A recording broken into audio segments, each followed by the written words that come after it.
I want to talk about the concept that physical exercise can be a spiritual practice, and particularly from an Enneagram perspective. Like I'm saying in all these videos, the Enneagram perspective is that we have these three centers of intelligence: the mind, the heart, and the body.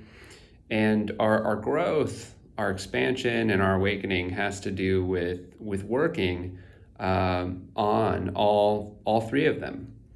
And there's different practices that are more tailored to the awakening and the activation of these different centers.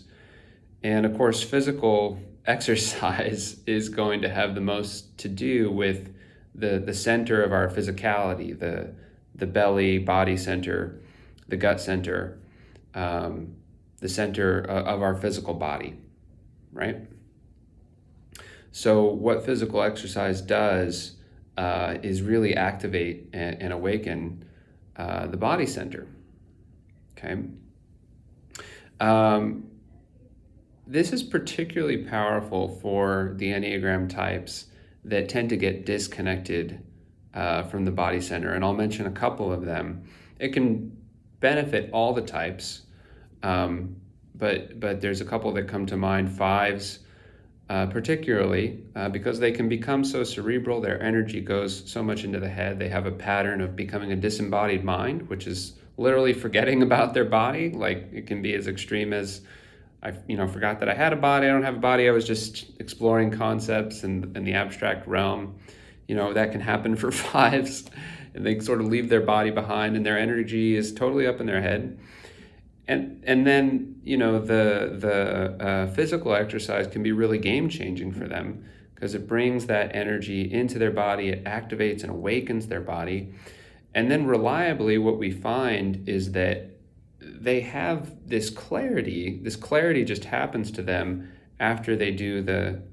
during and after they do the physical exercise. So, it's a reliable thing. It's just, there's something about the awakening of the gut center that just, puts them in touch with this clarity and this confidence that they would never have found if they just stayed in their mind, in their head. And that has to do with their integration pathway from 5 to 8. Now, that's one example. Another example is for 4s. It can be particularly powerful as well, because 4s don't have the same pattern of becoming a disembodied mind like 5s do, but there's parallels. They can really be in their imagination quite a lot, and in certain moods, and withdrawing into fantasy worlds and things like that, not feeling particularly strong in their sense of self, not necessarily feeling grounded or rooted in the physical world. All of these patterns can apply to 4s, and so for them, connecting with their body through physical exercise can be very powerful as well. Don Riso, one of the authors who co-authored The Wisdom of the Enneagram, he was a 4, and he used to go on runs, and that really helped him work through some of his 4 patterns that he would get stuck in. 4s can get stuck in certain kind of mental, emotional quicksand traps, and it's like something else needs to happen than just sitting there and journaling about it. And when they go for the exercise, somehow that provides the energy that they need, and they can have that breakthrough. So that's 4s, 5s.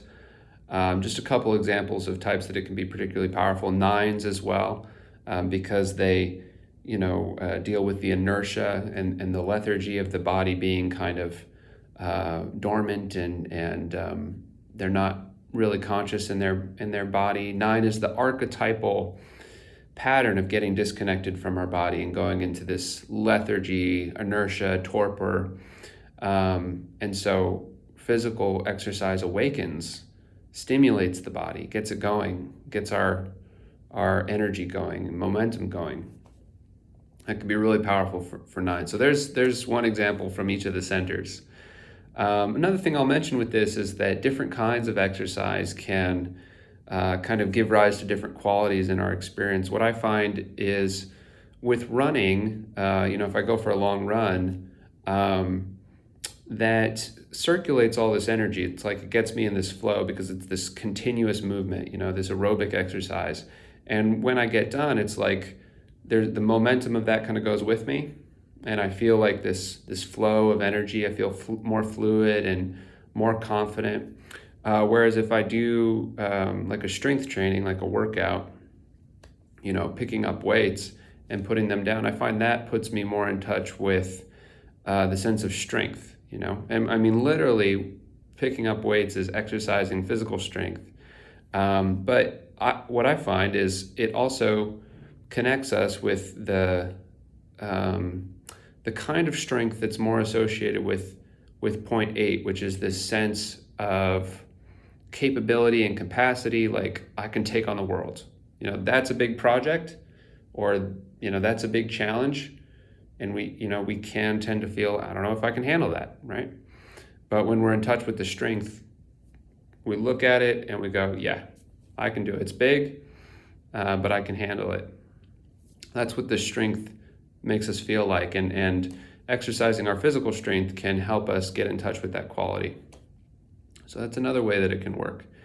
And I think I'll just end this video by inviting you to consider the value in, if you don't have physical exercise as part of your spiritual toolbox, consider the value in it from a perspective of wholeness, that the mind, the heart, and the body are all 3 aspects of our wholeness. And if we're neglecting, one of those aspects, then that tends to hinder us. That tends to create imbalances. So when we attend to, those aspects of us that we might otherwise neglect, when we do practices that awaken the body center and get our energy moving, that can be really powerful and helps us move closer to the wholeness that includes all aspects of us. So I hope that's helpful. Consider embracing physical exercise as a spiritual practice. And for more Enneagram content, check out my channel, Enneagram Revolution.